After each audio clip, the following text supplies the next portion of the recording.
वासुदेवाय हरिये परमात्मने प्रणत क्लेश नाशाय गोविंदाय नमो नमः। गोविंदाय नमो नमः। वसुदेव सुतं देवं कंसानुर्मर्दनम् देवकी परमानन्दम् कृष्ण वन्दे जगत् कृष्ण वन्दे जगत्। श्री कृष्णा शरणं मम श्री कृष्णा शरणं मम श्री कृष्णा शरणं मम।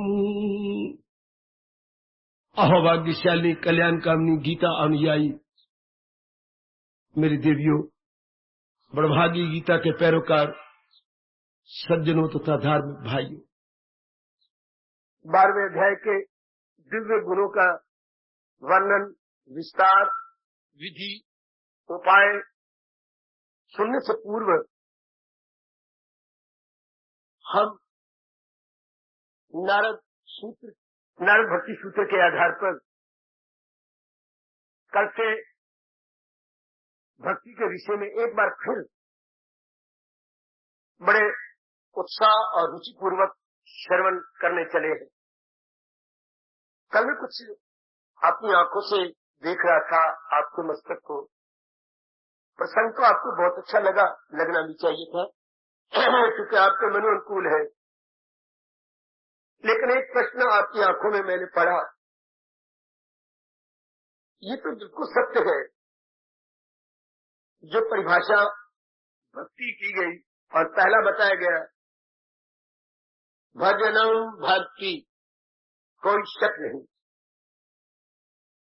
भजन का नाम ही भक्ति है। और भजन हमने सुना, कोई भी धार्मिक क्रिया, विशेषकर भगवान जी का पावन नाम जब बड़े आदर मान सत्कार पूर्वक एकांत में बैठकर लिया जाता है, उसमें रस नहीं आता। और बिना रस के कल हमने सुना, कुछ आश्चर्य भी हुआ, भजन नहीं माना जाता। मैं और आपने भजन मान भी लिया तो इससे कोई मतलब नहीं जब तक कि भगवान स्वीकार न करे। सब कुछ तो हम अपने इस देव को रिझाने, खुश करने के लिए करते हैं। और भक्त कोई भी ऐसा काम करना नहीं चाहता। भक्ति की परिभाषा आप सुन रही है, प्रसंगवश भक्ति की प्रसाद भी सुन लीजिएगा। उसकी परिभाषा क्या हुई है, भक्त किसे कहती है? भक्त की परिभाषा करते हुए यूं कहा गया अपने नारद जी ने, भक्त बड़ा सावधान रहता है कि मुझसे ऐसी कोई क्रिया न हो जिससे मेरे प्रभु रुष्ट हो जाए। अर्थात हर क्रिया वो भगवान को प्रसन्न करने के लिए करता है, उसे भक्त कहते हैं। दुनिया वाले हर क्रिया अपने स्वार्थ को पूरा करने के लिए करते हैं। दोनों में फर्क देखना।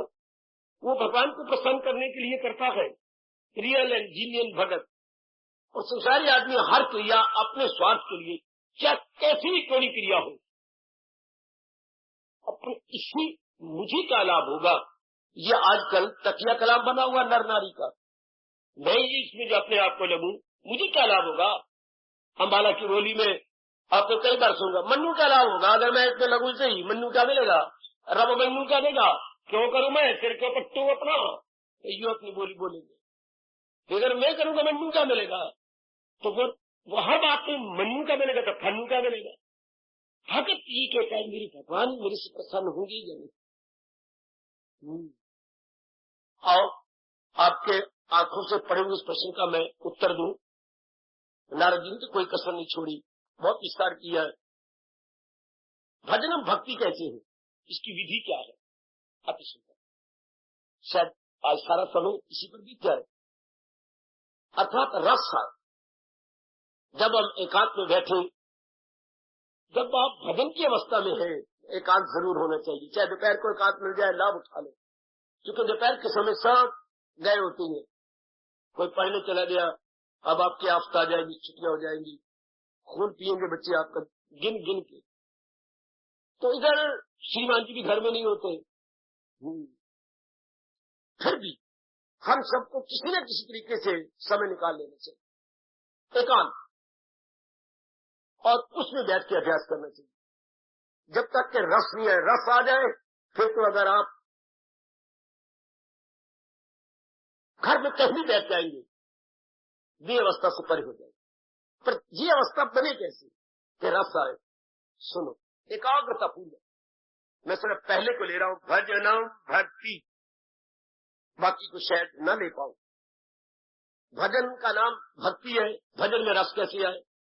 क्योंकि हमने कल सुन लिया, हैरान भी हुए कि जाप तो हम करते हैं, सिमरन भी करती हैं, गीता का पाठ भी करती हैं, सत्संग भी करती हैं, लेकिन भजन में रस क्यों नहीं आता? और रस नहीं आता तो वो व्यर्थ माना जाता है। और सुनो, मैं दीवार न बनूं, जो उन्होंने अपने नारायण के प्रेरणा से बताया, समझाया है, एकाग्रता पूर्वक श्रवण करने की आप चेष्टा करना। एक एक शब्द जो है मेरे मुंह से निकलेगा, जरा एकाग्रता पूर्वक। छूटते वो कहते हैं द्वैत में रस नहीं आ सकता। द्वैत, दो संस्कृत शब्द है, द्वैत में रस नहीं आ सकता। मां ने अपने बेटे को अपनी छाती से लगा लिया। मां अब अपने बेटे को अपना ही गोश्त पोस्ट समझती है। मां ये भूल गई कि बेटा मेरे साथ है, एक मिनट हो गई, रस आना चाहिए। मां को रस नहीं आएगा कि बेटा अलग है तो मां अलग है, नहीं रस आए। वो भूल जाए, जो उसने प्यार किया अपने बच्चे को, तो भूल जाएगी ये मैं ही हूं, ये मेरा ही है, बस गई, लो रस। रस पूर्ण एकाग्रता में आए, और एकाग्रता के लिए एक चाहिए। बहने बहने बड़ी मुद्दत से मिली, भूल गई लिपट के अपने आप को, रस। द्वैत को मिटाना होता है। दो फ्रेंड बड़े मुद्दत के बाद मिले और आलिंगन किया, भूल गए अपने आप।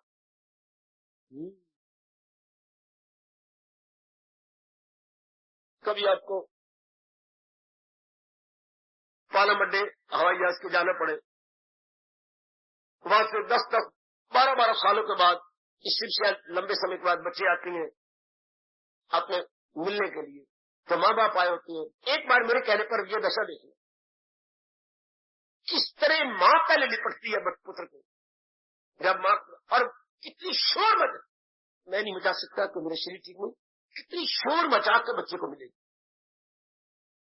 और लिपट के गुम हो जाती है। उधर छम छमासू पुत्र के गिर रहे होते, चाहे पत्थर दिल भी है, और उधर बाप को भी गिर रहे होते, माँ तो खैर रोई, उसमें रस माँ गुम हो गई। क्या तू मेरी पेट का जाया नहीं था? इतनी मुद्दत के बाद आना था, तरसा तरसा के। अब इसमें कितना रस, इस शिकवे में कितना रस है, तो द्वैत को मिटाना होगा मेरे लिए।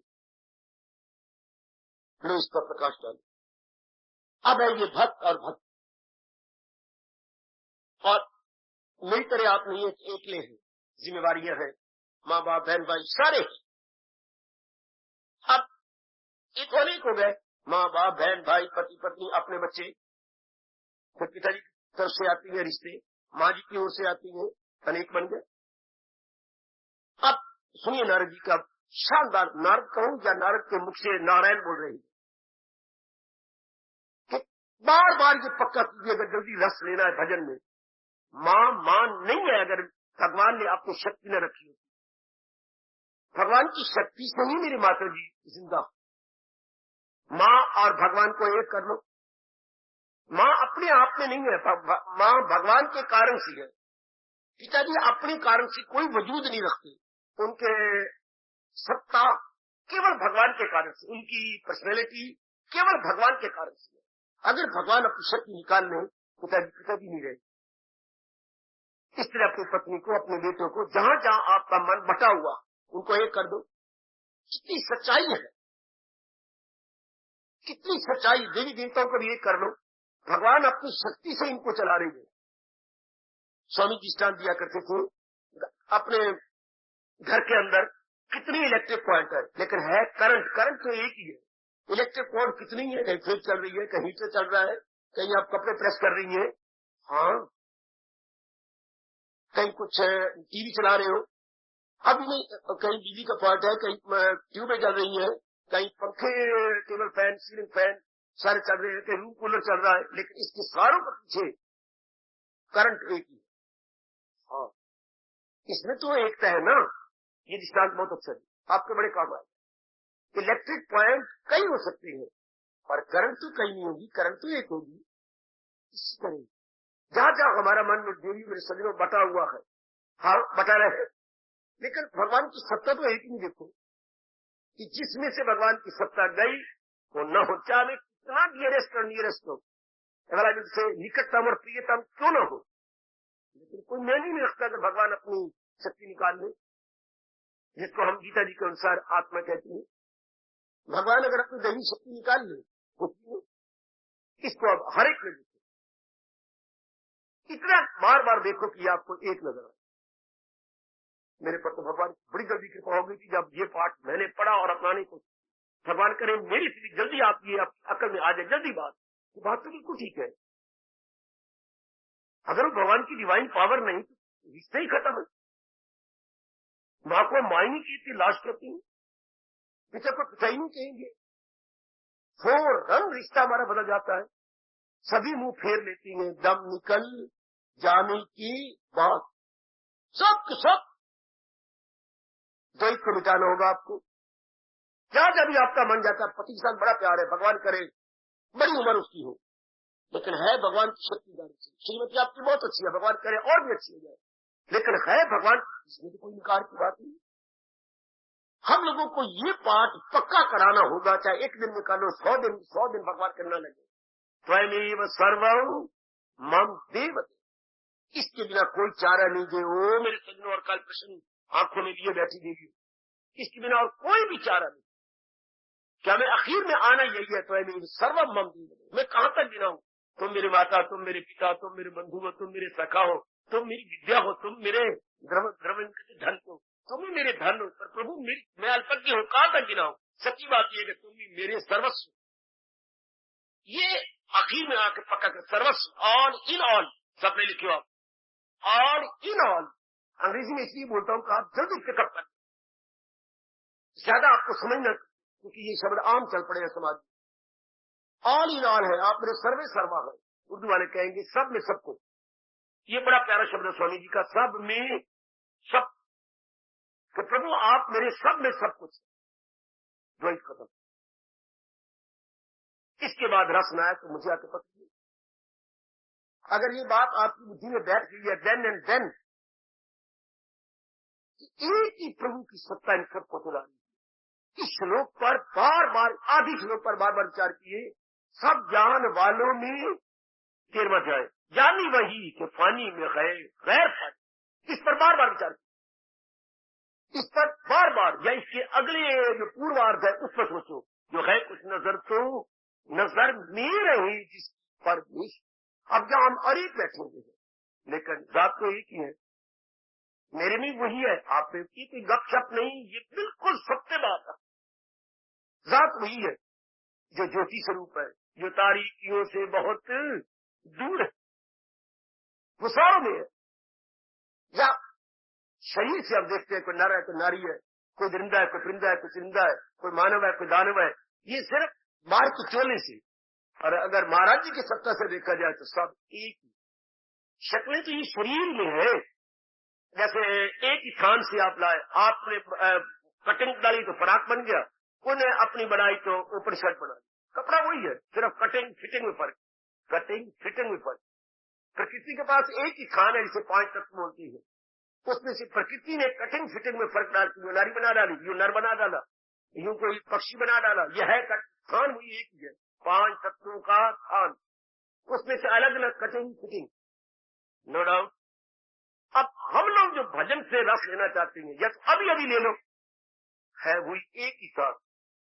देर न करो, क्योंकि आयु जा रही है, आयु चौकियां भरती हुई अब गुजरी जा रही है, इसलिए इस बात को अभी पक्का कर लो। यही मेरे पास बैठी हुई सच्चाई ये बात, क्या एक ही जात इन सबको चलाती। अगर आप नारद जी फरमाती है, अगर कोई भी द्वैत न मिटा सका, भजन सिर्फ मुंह में रह जाएगा, मन नहीं रस ले सकता। वो सिर्फ एक जबान में तो कहना अच्छा था, पावन नाम बहुत अच्छा है, लेकिन भजन नहीं बन सकेगा, भगवान स्वीकार नहीं करेंगे। आप 1 घंटा भगवान का नाम लेते रहे, मुझे शर्म आती है बोलते हैं।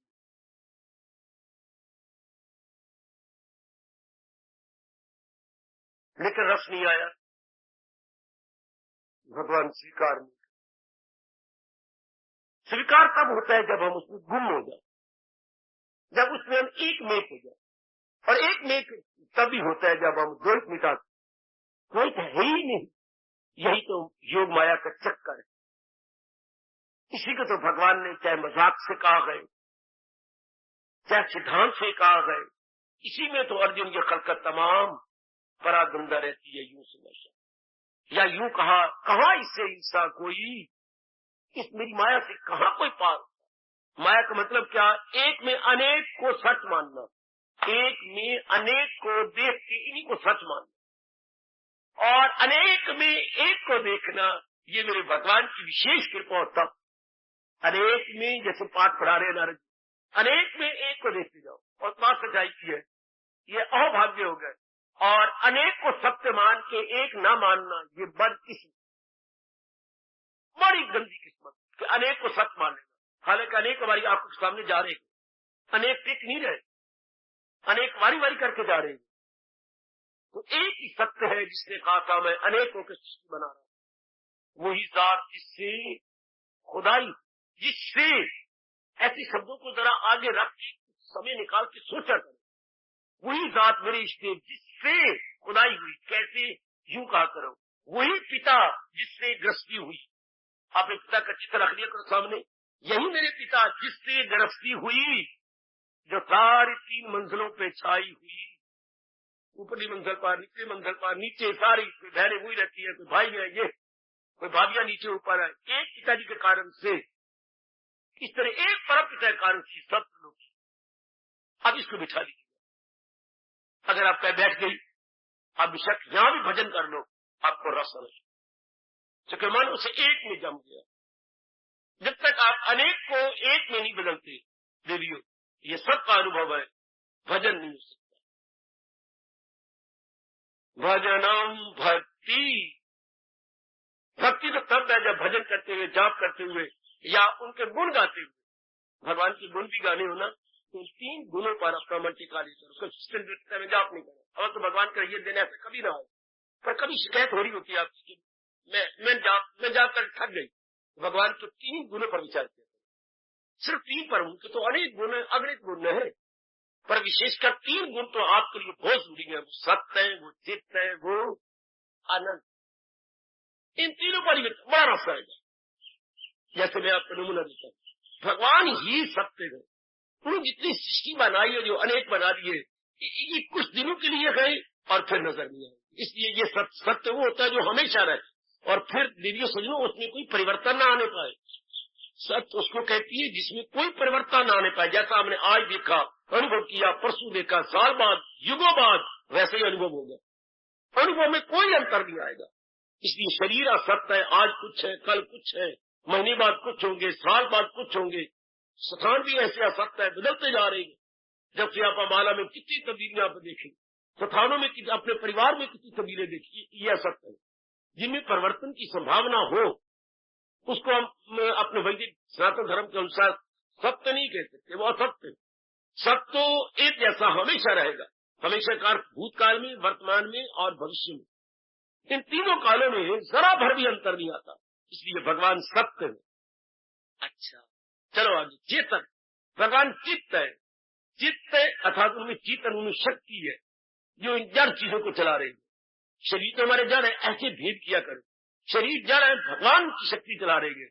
जो मैंने स्वामी जी के दृष्टांत दिया था, शरीर एक छकड़े की तरह गए, और जो इसमें शक्ति चेतन है वो आत्मा घोड़े की तरह गए, जो इस शरीर को चला रही है। बड़ी जल्दी समझ आ जाएगी।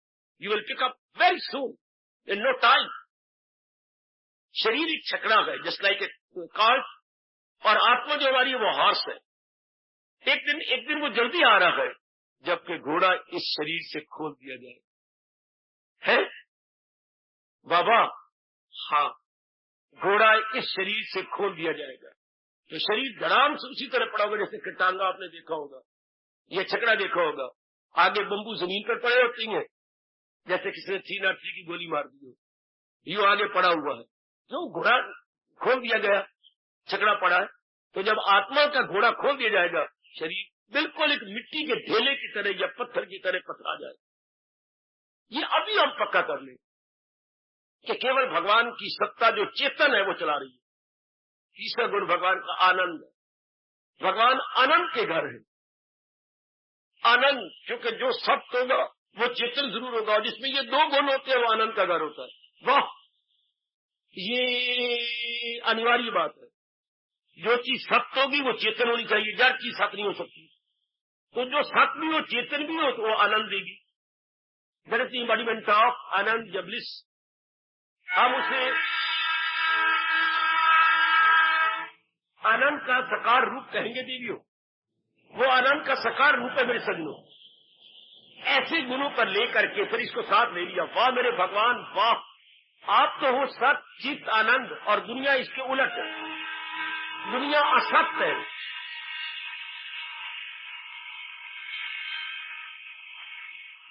चंद दिन रहती है फिर नजर नहीं आते।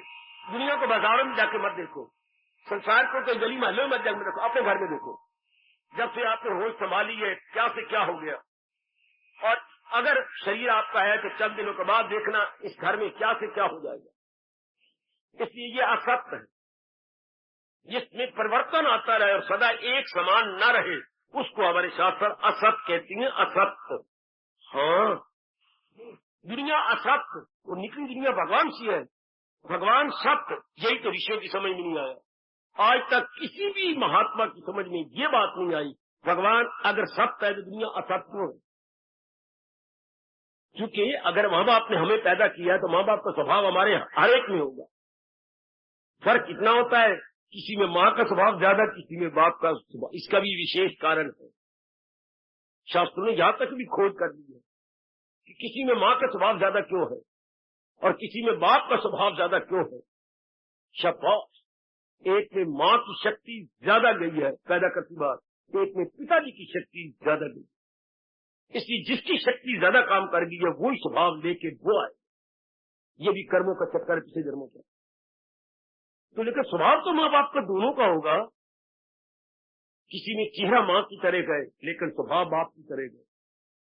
किसी में जो है चेहरा माँ की तरह गए और स्वभाव किसी और की तरह गए। ये रहता है, घर रहेगा, चक्कर चलता ही रहेगा।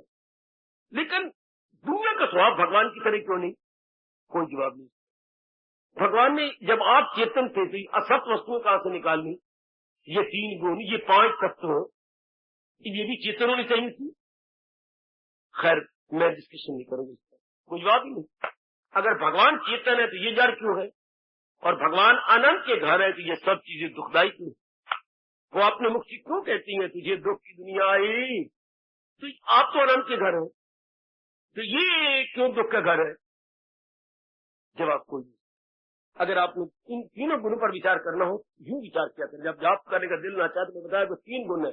भगवान सत्य है, चित्त है, आनंद है। मेरे मनुआ, अगर तू इधर लगेगा तब भी तू आनंद का लेकर के अपना कल्याण कर लेगा। अगर दुनिया में लगेगा सब चीजें जड़ है, ये चीजें जड़ है, असत्य है, दुखदायी, तो इन्हें तो सारी जिंदगी रोता ही रहेगा। इसलिए बाहरी रूप में व्यवहार कर ले लेकिन मन से भगवान की ओर झुक जा। अगर 4 दिन आराम से व्यतीत करने लगे, इसी सच्चिदानंद को आजकल ये शब्द आम चल पड़े हैं, सत्यम शिवम सुंदरम। अर्थ हुई है सत्यम शिवम सुंदरम, शब्दों में परिवर्तन आता है। और गुरुद्वारे में जो आप जयकारा लगवाते देखती हैं, जो है सत्य श्री अकाल, तो बोले 10 श्री अकाल और ठीक रहता। शब्द 3 है, सत्य श्री अकाल। अर्थ हुई है, बदलेगा ये रब जाने क्यों गुरुदेव ने शब्दों को बदल दिया।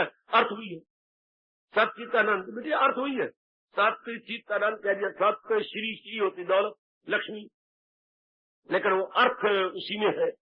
सत श्री अकाल, जो काल के भी परे है, अर्थात जो चेतन है। अच्छा, सत्य सत्य है।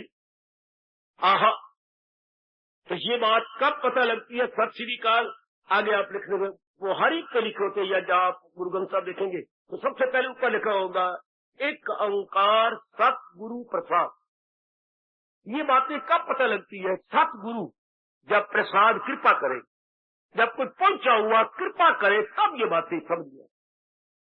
सतगुरु सतगुरु हो गया। सतगुरु जो भगवान के साथ मिला हुआ है, प्रसाद उसकी कृपा, due to the grace of realize soul. Prasad होता है ग्रेस, उनकी कृपा से ये बातें पता लगती है, वैसी जीव को पता ही नहीं। ग्रंथ साहब शुरुआत यही से दी, एक ओंकार परमात्मा क्या है, एक ही है। ओंकार मतलब ओम, वेदों में ओंकार बोलते हैं ना, ओम, वो ओम ही है। ओंकार का मतलब ओंकार को नहीं होता, ओंकार माने निराकार, जिसको ओम कहते हैं। तो ये ओम का अनुभव कब होता है, सतगुरु प्रसाद, सतगुरु की कृपा, उनकी बदौलत। और मेरे दीजिए कभी गुरु पर विचार कर लिया और कभी भगवान पर के जाप पर विचार कर लिया, लेकिन फिर मैं कहूंगा और आगे बढ़ूंगा, आपको द्वैत मिटा देना है।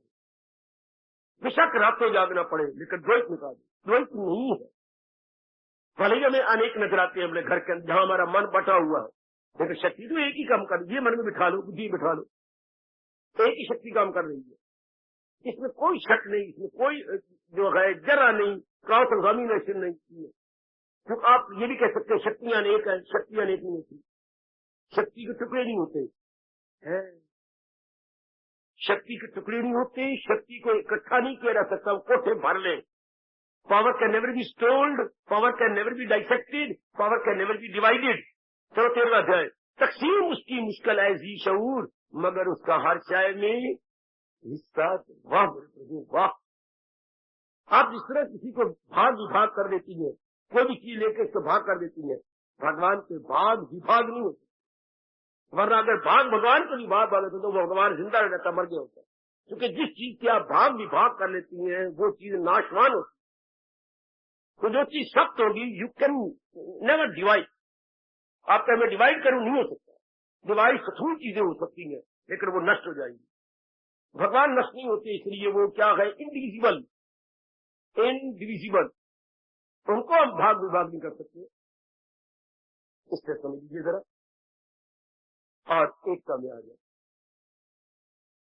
जो ना मन माने नारद जी और मदद करते हैं। सृष्टि का नियम है, जो चीज पहले ना हो और बीच में बने, कुछ समय आएगा बाद में नहीं रहेगी। ये कितनी सच्चाई है। देखो और दिया, हम अल्पज्ञों के लिए, जो हम थोड़ी बुद्धि वाले गए, लिटिल नोइंग गए, और दिया जो चीज सृष्टि पहले नहीं थी। ध्यान देना, सारी मेरी बीवियां बुद्धि को खोलो। आप गीता में बुद्धि को खोले बिना काम चलेगा ही नहीं। रामायण में ना बुद्धि खोले कोई बात नहीं, भागवत पुराण में नहीं खुलती ना खोले, गीता में तो बुद्धि खोलनी पड़े। जो सृष्टि पहले नहीं थी, सृष्टि भगवान ने बनाई है। वेद भगवान साक्षी है, एक को हम बहुसिया में एक हूं, अपने आप को अनेक होकर देखा था, सृष्टि वजूद में आ गई, 84 लाख योनियां बनने लग गई। तो सृष्टि नहीं थी, भगवान ने बनाई। तो वो दिन भी आएगा, सृष्टि फिर भी नहीं रहेगी है, क्योंकि पहले नहीं थी, कुछ समय बाद ये चली जाएगी। अर्थात हम लोग अपने हिंदू धर्म के अनुसार बोलती है प्रलय हो जाएगी। प्रलय का मतलब जहां से आई है उसी में लय हो जाएगी। जैसे अब आप आए, पहले घंटा पहले नहीं थे, हाँ अब 1 घंटे बाद प्रलय हो जाएगी। क्या मतलब, जहां जिन जिन घरों से आप आए हैं वहीं फिर चले जाए। पहले नहीं थे, 1 घंटे बाद अपना स्वार्थ पूरा करने के बाद फिर भी यार कोई नजर नहीं आएगा सिवाय दंती से। अच्छा, तो ये अटल नियम मान जाइए, शरीर हमारा पहले नहीं था, कुछ समय बाद फिर भी नहीं रहेगा। ये प्रकृति का नियम है, इसको इनकार हम कर नहीं सकते। तो मन को यूं समझा लो, मन सृष्टि जब पहले नहीं थी, कोई वक्त आएगा जब नहीं रहेगा, तो कौन हो जाएगा, कौन रहेगा जो सृष्टि बनाने से पहले था, भगवान। तो परले के बाद भी भगवान। तो मनवा अभी मान ले, अब भी अनेक में फिर वही।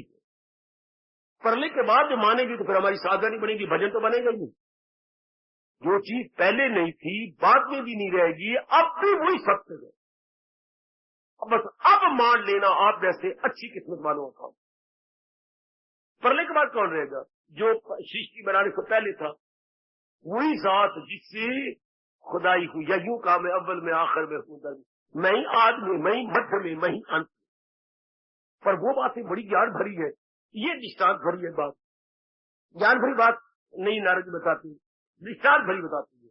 जो ये सिद्धांत है, जो पहले नहीं होता बाद में भी नहीं रहता। सृष्टि पहले नहीं थी, बाद में भी नहीं रहेगी, प्रलय आ जाएगी और भगवान में समा जाएगी। तो अभी भी अब क्यों ना मन बुद्धि को मना ले कि अब भी ही मेरे लिए प्रलय आ गई। मैं अब भी समझ लेता हूं कि भगवान में सृष्टि है। और दृष्टांत दिया, वायु को झोंका आया, ये लहरें बन गई, मानो हम नदी के किनारे खड़े हैं। ये लहरें, ये बुलबुलें, ये भंवर, ये तरंग बन गई। इस वायु के झोंके आने से पहले क्या था, समतल होके पानी चल रहा था। अब ये विषम क्यों हो गया? हवायु के झोंके ने मानो कैंची का काम किया, कहीं बुलबुला बना दिया, कहीं भंवर बना दी, कहीं लहर बना दी, कहीं तरंग बना दी।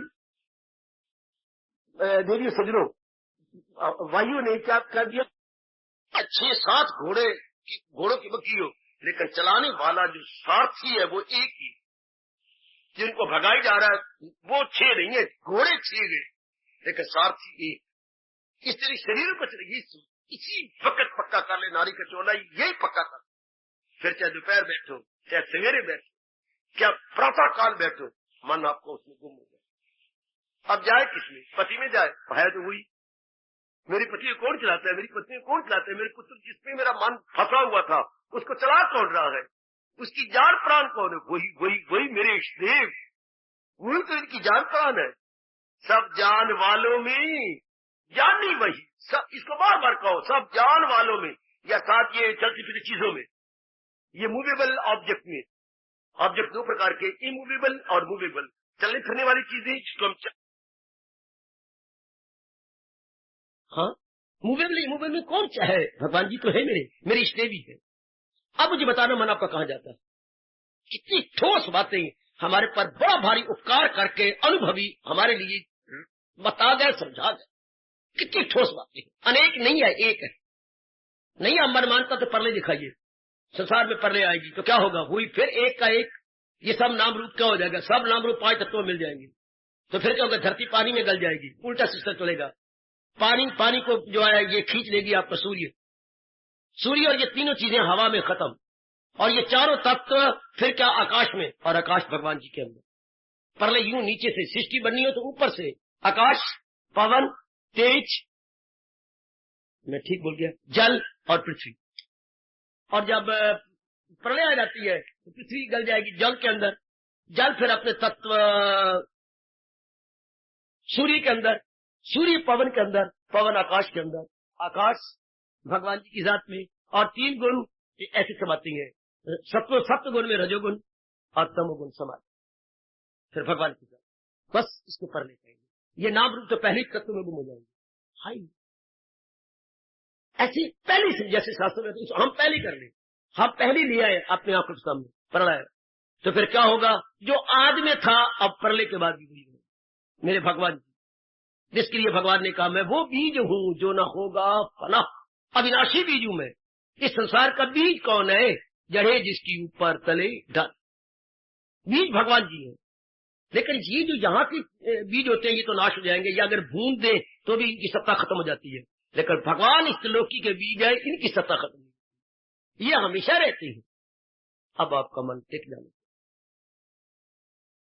अगर अच्छे संस्कार आपके हैं तो ये बात समझ आनी चाहिए, आपका मन अब ठहर जाना चाहिए। अब आप क्या होगा, अब जाप कीजिए, अच्छा, या गुणों पर विचार कीजिए, अब आप गुम हो जाएंगे। भगवान करे मेरी वाणी सत्य हो और नारद जी का अनमोल अनुभव का लाभ हम सारे उठाएं। भजनम भक्ति इस तरह रखता है, अगर द्वैत बनाए रखोगे तो मन तो टुकड़े रहेगा, कुछ माँ जी के साथ, कुछ पिताजी के साथ, कुछ पति के साथ, कुछ पत्नी के साथ, कुछ बच्चों के साथ, आप कुछ भगवान के साथ, ऐसी बात तो बनेगी। फिर रखूंगा अगर कुछ देना चाहते हैं आप, भक्ति होती है पूरा मन कंपैक्ट है कि खोल अपने महाराज जी को दे देना। भक्ति कर भी वही सकते हैं जो अपने मन को विड्रॉ कर सकते हैं चारों ओर से, जिनमें इतना विवेक और वैराग बढ़ा हुआ है। भक्ति काबिल भी वही है जिनके बड़ा अच्छा विवेक वैराग बढ़ा हुआ है, जो अपने मन को चारों ओर से खींच सकती है, वही भगवान की ओर लग सकती है। जो अपने मन को नहीं खींच सकते, रजोगुनी है, उनके लिए भक्ति नहीं है। वो जहान की भक्ति करे, भगवान की भक्ति नहीं। और वो जहान के काबिल है, मेरे भगवान के काबिल नहीं। भगवान के काबिल तो वो देवी है जिनमें इतनी शक्ति है, जिनमें इतना वैराग है, जिन्होंने चोटी अच्छी तरह ठोक के भाव खाई और मन टूटा हुआ है, वो अपने मन को विड्रॉ कर ले, वो अपने मन को खींच लेंगे। और अब मन खींच गया तो अब मन में तो बड़ी पावर होती है, चारों ओर से हटा के एक जगह ले आए तो it is very very powerful. फिर वो मन अब भगवान में लग गया। और ये जल्दी रहता, नारद जी ने कहा कि अगर बच्चे को भी समझ आएगी तो बच्चा भी कृष्ण कृष्ण जपता हुआ रस देगा, क्योंकि अब उसका हमारी तरफ जाएगी, है तो मेरी कृष्ण जो माँ में आत्मा बने हुए हैं, है तो मेरी कृष्ण जो पिताजी में आत्मा बन के पिताजी को चला रहे गए, जो मेरी बहन में मेरी पत्नी, मेरे पति में आत्मा बन के इनको चला रहे गए, सब जान वालों में जानी तो वही है, जान तो उन्हीं की है। वही द्वैत के ऊपर आपने हर स्वागत किया, द्वैत दृष्टि पर आपने बिल्कुल उसे समतल कर दिया। अब होगा भजनम भक्ति। अब खुद महसूस करोगे, खुद मेरी कल्याणकामी देवियां, मेरी बेटियां महसूस करेंगी, सचमुच नारद ने ठीक कहा है, भजनम। ये दिव्य रस ऐसा मिलता है जो मैं ना बाप से मिला, ना माँ से, ना भाइयों से, ना यारों दोस्तों से, ना पति से, ना पत्नी से, ना बड़ी इज्जत से, ना कोई और संसार की कोई चीज। ये जो रस आपको भजन से मिलता है, ये किसी प्राणी पदार्थ से नहीं मिला होगा, इसलिए हम इसे दिव्य रस बोलते हैं। उसके लिए हम बोलेंगे लौकिक रस जो संसार से मिला, ये होगा दिव्य रस, डिवाइन ब्लिस। ये आपको कोई भी नहीं दे सका, कोई खूनी रिश्ता आपको ये रस देती। इसलिए में एडजेक्टिव लगाना पड़ेगा, कैसा रस, लौकिक नहीं अलौकिक रस। अच्छा, दिव्य रस, ये जो केवल भगवान से मिलता है, पर मिलेगा उसी को जो द्वैत को खत्म करके अद्वैत में। इनको मिटा दे कि ये दो नहीं है, ये मेरी माँ बाप बहन भाई नहीं है, ये सिर्फ मेरे भगवान जिंदा रहे बेशक, हाँ, लेकिन इनको रखो भगवान जी के साथ, कि महाराज जी के कारण से है। गीता के कृष्ण आपको बार बार अपनी गीता में यही समझा रहे हैं। शुरू में उन्होंने क्यों ज्ञान का उपदेश दिया? एक रोने वाले अर्जुन को यही तो समझाया, अनेक नहीं है एक है। शुरू में ज्ञान का उपदेश दिया ना मेरे भगवान ने दूसरे अध्याय में, और चलो उपदेश देते देते इसका सार क्या निकाला, 30वां श्लोक, दूसरे अध्याय का 30वां श्लोक। मैं और आप कभी भूल जाएंगे, कभी नहीं भूलेंगे। जो है सबके तन में, ये दाए में, हाँ नहीं, जो इसमें यकीन है। भगवान कहते अगर तुझे मेरे पर यकीन आ रहा, हाय अगर इसमें तुझे यकीन आ गया तो भारत के लाल, ऐ भारत के होनेहार, ऐ भारत की देवी, न कर ऐले हस्ती का रंज, फिर इन शरीरों का रंज न कर। शरीर तो पहले भी मरे हुए थे, माँ के पेट में 4.5 महीने के बाद जीव इनमें आया है, और आयु लिखवा के लाया, फिर जीव निकल जाएगा। जो आपके पेट में 4.5 महीने के बाद जीव आया वही निकल जाएगा। है शरीर भेद मुर्दे का मुर्दा, फिर आप पिटांगे, मर गया, मोया तो हमेशा था। जो जीव आया था, ऐसी बुद्धि लगाओ, 4.5 महीने के बाद जीव आता है। हाँ, वो जीव अपने कामना पूरी करके शरीर को छोड़ दे। वाह वाह, ये नियम अगर शुरू में माँ जी बताते, माँ को पता नहीं, पिताजी बताते, या हमारे पड़ोस जी बता देते, या स्कूलों कॉलेजों में एक अनिवार्य विषय होता हिंदू धर्म, अनिवार्य विषय होता, जब हम फेल तो फिर बिल्कुल ही फेल। ये हमारे लिए जरूरी जानकारी थी जो हमारे दैनिक जीवन में काम आता। इससे हमारी बुद्धि विकसित होती है, हमारा मन विकसित होता, हमें व्यवहार करने का ढंग आ जाता। मेरे देवियों, मेरे सज्जनों, अगर हम अपने हिंदू धर्म के अनुसार अपनी रहनी सहनी, अपनी कल्चर बनाता, अपनी सिविलाइजेशन बनाते, अपने स्टैंडर्ड ऑफ लिविंग हमारा ये बन जाता, स्टैंडर्ड ऑफ लाइफ हमारा ये बन जाता, लिविंग एंड लाइफ दोनों शानदार बन जाते, कितना अच्छा था। नहीं, ईश्वर इच्छा, हमारे जीवन का स्तर ऐसा नहीं बना, हमारे जीवन का स्तर बड़ा टेढ़ा मेढ़ा बन गया कंचर कामनी कीर्ति के आधार पर। That is very very sorrowful. अभी आप हम समझ जाएं, अब भगवान ने हम सब जीवों पर कृपा कर डाली है। मेरे सज्जनों, मेरे देवियों, अभी इस बात को पकड़ लो, अभी पकड़ लो, इसी बात को इसी वक्त पकड़ लो। जो है सबके तन में, मकी आत्मा, ये दायम है, ये हमेशा रहने वाली है, मिटने वाली, यही इन सबको चला रही। परमात्मा करे ये बात अभी भी था, अभी, और जाके सोने से पहले भजन करना आपको कितना रस है। बल्कि नियम लेना चाहिए कि सोने से पहले 10 मिनट मैंने जरूर बैठना, तब मैं लमलेट हो जाऊंगी या तब मैं लमलेट हूंगा, पहले 10 मिनट भगवान के चरणों में हाजिर हूं, और आपको रस है। उसी वक्त आप देखेंगे, हाँ, कोई चिंता नहीं, माँ का, बाप का, बहन का, भाई का, वो है तो एक ही तो सब कुछ चलाई जा रहा है। वाह, ये हो गया समर्पण, ये हो गया एक के हवाले अपने आप को देना। ओह, मेरी बुद्धि को टच कर गई एक बड़ी रोचक घटना। जब इंद्रप्रस्थ इन पांडवों ने आबाद कर दिया, सुनो जरा ध्यान से, अगर महाभारत पढ़ी होगी तो पढ़ा होगा, नहीं तो मेरे से सुन लो। इंद्रप्रस्थ इनका कैपिटल बना, किनका? पांडवों का, हस्तिनापुर। और है मेरे बच्चे, वो तो छीन लिया था धृतराष्ट्र ने और दुर्योधन ने। इन्होंने गंदी मंदी जमीन जो दे दी थी, इन्होंने बड़े शानदार भगवान कृष्ण जी की द्वारा बना दी, उसको मात कर गई। अपने इंद्रप्रस्थ, अपने हस्तिनापुर को भी बड़ा सुंदर बनाया। वहां पर उन्होंने एक यज्ञ किया, बड़ा अच्छा यज्ञ। क्या उस यज्ञ का नाम था? अश्वमेध यज्ञ। राजसूय यज्ञ। शाबाश। अश्वमेध यज्ञ नहीं किया, घोड़े को काट के नहीं डाला गया, वो तो घोड़े को बाद में टुकड़े टुकड़े करके डाल दिया जाता है। अश्वमेध यज्ञ तो हमारे भगवान राम जी ने किया, इन्होंने राजसूय यज्ञ किया।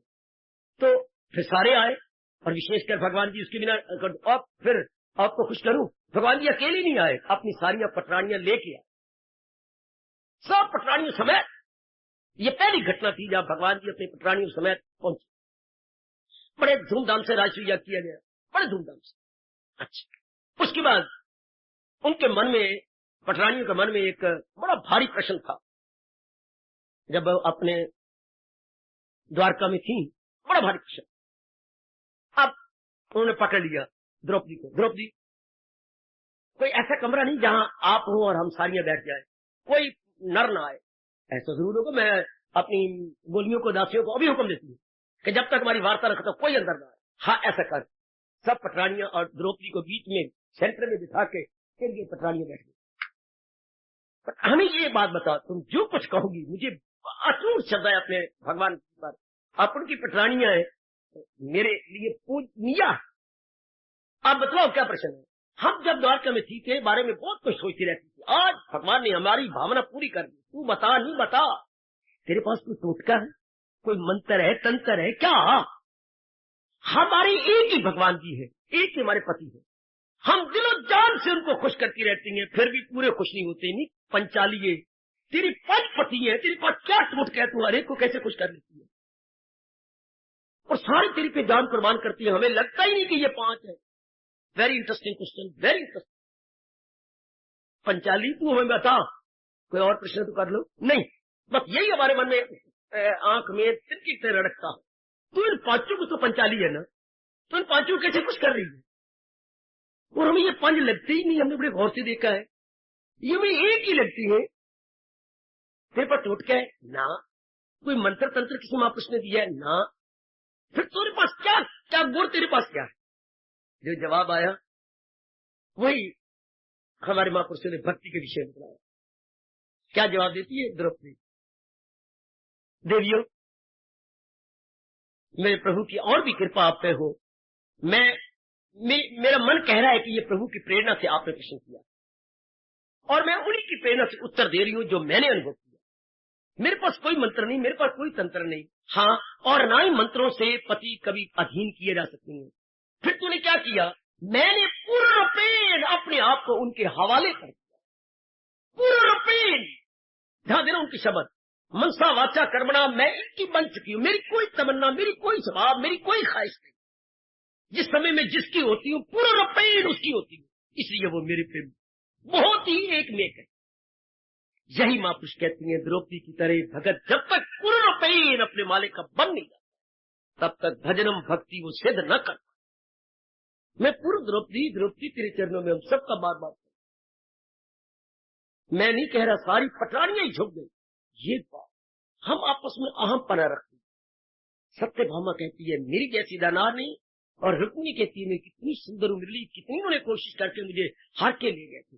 यही बातें हमें खा, और जबकि तू कहती है मैंने पूर्णपेण अपने आप को इनके हवाले कर, भले मैं पंचाली हूं पर हूं एक, क्योंकि जब भी कोई आता है मैं पूर्णपेण उसकी। यही हमें अपने मन को करना पड़ेगा, पूर्णपेण अपने इष्ट को। जो द्रौपदी ने जवाब दिया, जिसे universal answer to all devotee, जो अब है, जो भविष्य में बनेंगे, देवी सज्जनों, हर एक के लिए यही उत्तर है। वही अपना कल्याण कर गए धार्मिक मार्ग में, जो आजकल बड़ा मुश्किल बन गया। पूर्णपेण, by head, by heart, by head, तीनों एच जो स्ट्रेट लाइन में ले आते हैं, एच एच एच, वाह, यही स्वामी जी ने कहा था। ये तीनों एच भगवान के चरणों में लग जाए।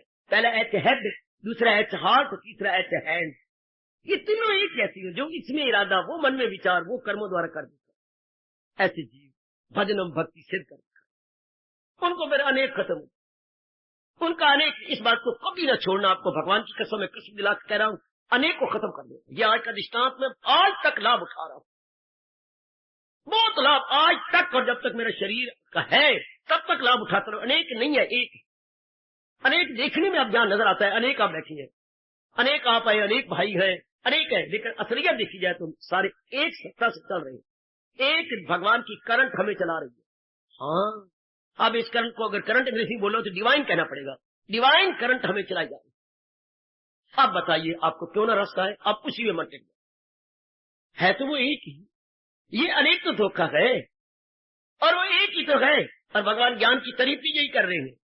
नजर आए जिस ज्ञान से बरमला, हर एक में वही असली है लापना।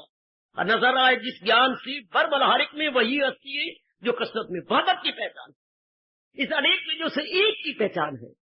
बस मेरी बेटी, अब साबित मैं भी साबित कर चुका हूं, कर रहा हूं, अब भी कर लेंगे। भजनम भक्ति, भजनम भक्ति। मुझे बोलने में इतना रस आ रहा है, आपको सुनने में भी रस आ रहा है। और जब थोड़ा सा एकाग्र हो जाए तो कितना रस आएगा अनुमान लगा। इसमें कितना रस है। पर द्वैत को मिटा, जो कुछ सच्चाई है इसको मिटा देना है, द्वैत को हटा देना। क्या यहीं से भारत के उर्दू के शायर ने यहीं से चोरी की है और अपना ये शेर बना लिया, सिद्धांत बना दिया? मेरे ख्याल में यहीं से चोरी की है। उसका अपना अनुभव नहीं है, उसने कभी भगवान से भक्ति नहीं लगाई होगी, पर चोरी यहीं से कर ली है। क्या मोहब्बत में ये लाजम है कि जो कुछ है फिदा कर। बेटी, अगर भगवान से प्यार किया तो ये जरूरी लाजम है, अनिवार्य है कि जिसको हम अपना समझते हैं, बुद्धि है, मन है, तन है, ये भगवान को दे देना पड़ेगा। मोहब्बत में ये लाजम है कि जो कुछ है फिदा कर दे। फिर मोहब्बत में ये ताकत है कि बंदा से खुदा कर। मैं तेरी चाहता हूं, जरा आप अपने मन में बिठाना।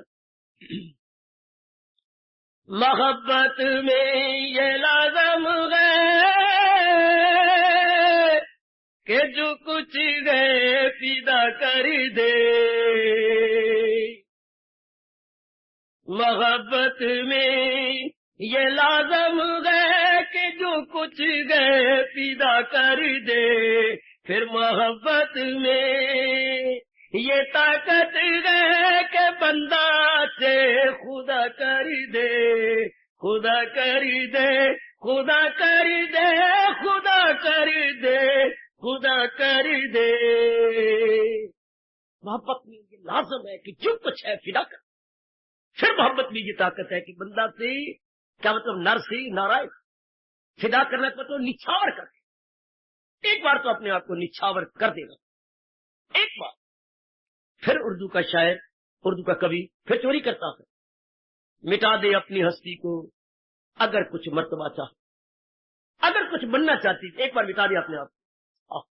वाह, सुनो मेरे सजनों, मेरी कल्याणकामी देवी, मिटा दे अपनी हस्ती को। जो हम समझे बैठे थे अपने आप को, मिटा दे अपनी हस्ती को अगर कुछ मर्तबा, अगर कुछ अवस्था बनाना चाहता है, अगर किसी अवस्था पे पहुंचना चाहती है या चाहते हो, मिटा दे अपनी हस्ती को अगर कुछ मर्तबा चाहे। वो देख दाना खाक में मिलकर गुले गुल। जोर की ताड़ी, जोर की ताड़ी, जोर की ताड़ी, जोर। क्या दृष्टांत दिया है, दृष्टांत को चार चांद लगा दिए कि दाना खाक में मिलकर गुले गुलजार होता है। दाने ने अपने आप को मिट्टी में मिला दिया। कितना गुलाब का फूल, शानदार बार गुले गुलजार, गुलजार होता है बगीचा। उस बगीचे में गुल कितना सुंदर नजर आया। गुल में खिला हुआ फूल, कब जब एक बीज ने अपने आप को मिट्टी में मिला दिया। वो भगत कितना प्यारा लगा भगवान को। ध्रुव हो या प्रहलाद हो या स्वामी जी हो या विवेकानंद हो, जब एक बार उन्होंने अपने आप को मिटा दिया। मिटा दी अपनी हस्ती को अगर कुछ मर्तबा चाहे। वो देख दाना खाक में मिलकर गुले गुलजार। द्वैत को मिटा देना होगा मिलके, आसान है आपके लिए। क्यों? क्योंकि सतोगुण बड़ा हुआ। रजोगुण वालों के लिए निहायत मुश्किल, इट इज इंटॉर्ली इम्पॉसिबल। तमोगुण की तो बात ही न करें, उसको तो समझ ही नहीं आएगी। उसकी हर बात उल्टी, हर एक में फतूर। तमोगुण वही अकलक है दिल से। सतोगुण आपकी जैसी आपको बड़ी समझ आ जाएगी। आप इसको द्वैत को मिटाओ। दुनिया में तो द्वैत रहेगा, हमारी साधना में द्वैत नहीं रहेगा, हमारी बुद्धि में द्वैत नहीं रहेगा, हमारे व्यवहार में भी द्वैत रहेगा। जो माँ के साथ सलूक करेंगे वो बहन के साथ नहीं, जो बहन के साथ व्यवहार करेंगे वो पत्नी के साथ नहीं, जो पत्नी के साथ करेंगे वो अपने मित्र की घरवाली के साथ, भाभी के साथ नहीं। हाँ, व्यवहार में अंतर रहेगा लेकिन दृष्टि में अंतर नहीं रहेगा। दृष्टि हमारी एकता हो जाएगी। तो है तो मेरी प्रभु जिन सबको चलाई जा रही है, सबको भगाया जा रही है। अब साबित करो, अपने नारद जी का अनुभव का लाभ उठा लो। भजनऊ भक्ति, भजनऊ भक्ति, भजनऊ भक्ति। भजन का नाम भक्ति, खो जाने का नाम भक्ति। अपने आप में गुम हो जाने का नाम भक्ति है। अपने आप में गुम हो जाने का नाम भक्ति है। जो अपने आप में गुम होती जा रही है, अपने तन से गुम हो रही है, अपने विचारों से गुम होती जा रही है, अपनी बुद्धि से भी गुम होती जा रही है, उसको ढूंढने के लिए भगवान खुद आ जाते हैं। अगर तू गुम हो गया तो मैं तुझे ढूंढ लेता हूं, कभी मैं उसे छोड़ सकती। इस अवस्था पे मेरे प्रभु ने कहा, जब आप अपने आप में गुम हो जाए, कई बार गुम हुई है, लेकिन वो दुख की बात यह संसार के विषय को लेकर गुम हो गया। कोई ऐसी चीज आपने लेनी थी, गुम होगी, मैं कैसे खरीदूं, ये प्लाट में कैसे लूं, अब गुम हो गई। मकान तो हमने अलग बनाना है, मैं तो इस ससुराल से अलग रह नहीं है, पर प्लाट कैसे पहले लिया जाए। कितनी गुम होकर आप पे से बाहर होकर दोपहर को कैसा किया, क्या स्कीम बनाई आपने, माँ बाप से फंड लाई, बड़े भाई से भी आपने लिया, गहरे सारे आपने बेच डाले, तब आपने 1.5 लाख का प्लाट। वाह, गुम होगी ना, मैं कैसे करूं, मैंने लेना प्लाट शुरू, ये है लेना भी यही है जो मैं देख के आई, पर कैसी, हमारे पास इतना रुपया है नहीं, तो कैसे गुम हो गई। इस तरह जीव अपने आप में खो जाए। बुजुर्गों, खासकर जिनकी 50 साल उम्र से ऊपर हो गई है, गुम हो जाओ। अब हम भगवान को मुंह नहीं दिखा सकेंगे अगर हम गुम नहीं। हमारे सफेद वाल हमें पुकार पुकार के कह रहे गए कि मन को भी सफेद कर। हमारे सफेद वाल का एक एक बाल हमें कह रहा है कि शरीर तो सफेद हो चला, अब मन को भी भजनम में सफेद, ताकि मेरा आना यहाँ रहना बिल्कुल सफल हो और आपका इतना समय लगाना बिल्कुल सफल हो। एक बार भजनम जो उन्होंने बताया, एक बार रस लेंगे, उसके बाद भगवान खुद संभाल लेंगे। जब आप गुम हो जाएंगे, जब आप गुम होने शुरू हो जाएंगे, मेरे प्रभु आपको दामन थाम ले। गुम होने की कोशिश करो, और गुम होने का तरीका जो नारद जी ने बताया, उनके अनुभव का लाभ उठा लो। पिताजी जब कमाते तो कहते, पुत्र अब तो मेरी कमाई का लाभ उठा ले।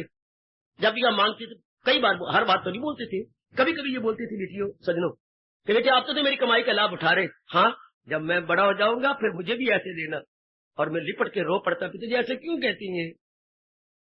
नहीं बच्चे, मैं ऐसे, मेरी आंखों से आंसू आ जाते, पिताजी ऐसे क्यों कह रही है, अब तो मेरी कमाई का लाभ उठा, जो मांगता ले ले मुझसे, पर कल अगर मैं तेरे से मांगू तो मुझे उसी वक्त देना। पिताजी ऐसे क्यों कहते हो। इसी तरह अब तो नारद जी की कमाई का लाभ उठा ले, कल अगर भगवान मांगे तो अपने आप को लिपटा देना उनके चरणों से। अब तो हम अपनी उनकी कमाई का लाभ उठाए। मैंने भी उन्हीं की कमाई की, एक बात है, बाप को कमाई तो मैंने कुछ नहीं दी, पर नारद की कमाई के तो मैंने बहुत लाभ उठाया। बाप की कमाई का लाभ उठा के स्वार्थी बन गया, जंगलों में चला गया, ये मेरे प्रभु क्षमा कराएंगे। लेकिन नारद की कमाई का बहुत लाभ उठाया और उन्हीं की कमाई में आपको भी दिया। ये उन्हीं का अनुभव है जो अनुभव लेकर के आपको दिया। माँ बाप ने तो लाभ नहीं उठाया मेरी कमाई का, ना मैंने कमाई की और ना उन्होंने उठाया, लेकिन अब ये जो कमाई है धार्मिक, इसके तो आप सब लाभ। कितनी शानदार उन्होंने कहा है, द्वैत तो अद्वैत, इट इज रियलिटी। ये कोई गपशप नहीं, सपोजिशन नहीं, इमेजिनेशन नहीं, कल्पना नहीं है, ये सच्चाई है कि एक से अनेक हुआ पड़ा है, और परले आएगी तो सारे अनेक फिर एक में चले जाएंगे। दाना वो जो अभी सृष्टि के रहते हुए अपनी साधना शुरू करके अनेक को एक में मिला डाले, अनेक को एक में मिला डाले। कभी कभी हम लड़ते थे ना, तो पिताजी ने एक नुक्ता बता रखा था, बहन को जन थप्पड़ मारा, मारा, मैं तो ना मारू, मुझे भी मार लो बेशक। पिताजी टिका भी देते थे जहां जोर का। तुझे बहन नजर आती है, ये जब कहना नहीं मानती, मेरी छोटी है ना, फिर क्यों नहीं कहना मानती, तू क्यों कहना छोटी बड़ी है, फिर मैं क्या कहूं, ये मेरा रूप है, तो इसमें मुझे देखा कर, अपने बाप को देख, तू मेरे से ही पैदा हुआ, तो बहने तेरी कोई और पैदा कहीं से और नहीं, इसी घर के, क्यों मारते हैं इनको, जैसे इनको कोई मारे तो मुझे बड़ा दुख होता है। अच्छा पिताजी नहीं मारूंगा, तो पिताजी की शब्द याद आ रहे हैं, इनको मेरा रूप देखा कर, ये मेरी, जैसे तू है जैसे ये मेरी है, मत मारा कर, नहीं मारूंगा। इसी तरह भगवान करे हम सारी सृष्टि को भगवान का रूप देते कि सारी बुई तो गई, अच्छा रूप नहीं नजर आता, ये तो बुद्धि काम करती है, शक्ति तो बुई चला रही है, शक्ति तो बुई चला। भाई मेरे अंदर बैठ गई, अगर ये सच्चाई है कि मेरे अंदर बैठ जाए, तो भगवान करे ये मेरी सच्चाई आपके अंतःकरण में रंग दे। बोलने वाले की बातें इसलिए नहीं रंग लाती कि वो खुद अपनाने वाले नहीं होते, वो खुद बुलार होती हैं, अपनाने वाले। अगर मैं इस बात को अपनाई बैठा हूं, तो मेरे भगवान इसी बात की लाज रख के इनके अंदर भी पक्की करवा दे कि द्वैत नहीं है, एक ही है।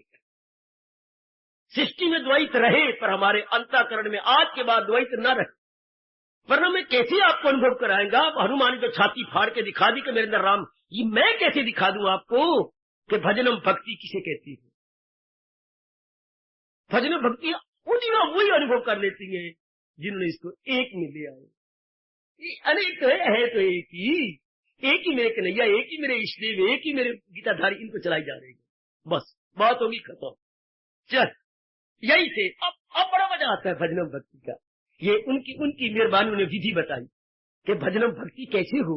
सिर्फ इन्होंने कह नहीं दिया how to put into practice. बात तो यही होती है कि इनको करें कैसे। मासी ने सवाल लिख दिया ब्लैक बोर्ड पर, हल करो भाई। नाम आयुष जी पहले बताओ इसको हल कैसे करें। तो तरीका बताएंगे कि ये क्या साधारण ब्याज है या चक्रवृद्धि ब्याज है, और कैसे करना, इशारा फिर हम सवाल निकालेंगे। तो अपने अपने अपने अपने नारद जी ने यही हमारे पर बड़ा भारी एहसान किया है। इनके साथ विधि बताई है, भजनम भक्ति की विधि बता दी कि द्वैत को मिटाओ जैसे सच्चाई है, इनको एक में ले आओ। हाँ अब करो भजन, चाहे दिन में करो चाहे रात में करो, प्रभात समय करो। पर उत्तम समय तो प्रभात समय होता है, जिसको हम अमृत, जिसको हम दिव्य वेला बोलते हैं या ब्रह्म मुहूर्त बोलते हैं। मुहूर्त होता है भाई 3 घंटे का। देवी मुहूर्त शब्द है, माँ में छोटी ऊ की मात्रा, हाँ में बड़ी ऊ की मात्रा, और डबल ता कुत्ते वाला ऊपर रा शब्द है मुहूर्त। 2 बार ता बोलना पड़ता है। तो ये 3 घंटे का होता है मुहूर्त। तो दिन रात में कितने मुहूर्त बन गए? 8। 24 घंटे 8 मुहूर्तों में बटा हुआ है। तो वो जो मुहूर्तों से ब्रह्म मुहूर्त कहती हैं, किस लिए? उस वक्त रब दे प्यारे आप जैसे बैठ के भगवान का भजन कर, इसलिए उसको ब्रह्म शब्द लगा दिया। भगवान का मुहूर्त, डिवाइन आवाज, वो 3 घंटे में दीदी ब्रह्म मुहूर्त डबलता राव पर, वो ब्रह्म मुहूर्त है। ब्रह्म ने भगवान, वो भगवान का मुहूर्त है। उस वक्त हमारे जैसे रजोगुणी नहीं तमोगुणी नहीं, जिन्हें सोना 12 बजे है वो उठेंगे कहा 3 बजे 2 बजे कहां उठेंगे? तो ये, और ये भी किसी ने बिल्कुल ठीक कहा है, early to bed early to rise makes man healthy wealthy and wise. जल्दी सो जाना, जल्दी उठ बैठ के, वो ऐसे जीव भगवान के प्यारे बनते हैं। ऐसे जीवों के पास धन की कमी नहीं होती, ऐसे जीवों के पास सेहत की कमी भी नहीं। Makes man healthy wealthy and wise. जल्दी उठ बैठते हैं आप जैसे बच्चे। करो साबित, मैं जल्दी देखूं आपके मस्तक पढ़ लूं कि वाकई आपने साबित कर दिया भजनम भक्ति। बताने का क्या फायदा अगर आप उसे प्रैक्टिकल रूप न दे। पिताजी ने आपको 1000 रुपए दिया, आपने बैंक पे जमा करा दिया, क्या फायदा इस 1000? चीजें लेना, तुझे कमी महसूस होती है 1000 रुपया खर्च कर दो, क्या करना आप लोगों ने? पिताजी और दे देंगे। तो नारद जी के अनुभव का हमें क्या लाभ हुआ अगर हमें रस न आए भजन के अंदर?